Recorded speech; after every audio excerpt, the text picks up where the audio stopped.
जम्मू और कश्मीर पुलिस ने इतवार की सुबह कठुआ के ताली हरिया चेक इलाके में एक पाकिस्तानी ड्रोन को मार गिराया। इसके बाद बीडीएस स्क्वाड को भी तलब किया गया है। सरकारी जराये ने बताया कि जिला कठुआ की पुलिस स्टेशन राजबाग के तहत आने वाले ताली हरिया चेक इलाके में सिक्योरिटी फोर्सेज ने सरहद पार से एक ड्रोन को इस तरफ आते हुए देखा।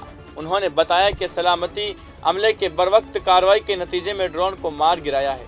पुलिस जराये ने बताया कि मुस्तअद अहलकारों ने एक बड़ी दहशतगर्दाना कार्रवाई को टालते हुए एक पाकिस्तानी ड्रोन को मार गिराया है। उन्होंने बताया कि ड्रोन से एक मुश्तबा शय भी मिली है, जिसकी जांच पड़ताल की खातिर बम डिस्पोजल स्क्वाड को तलब किया गया है। इसी दरमियान एडीजीपी जम्मू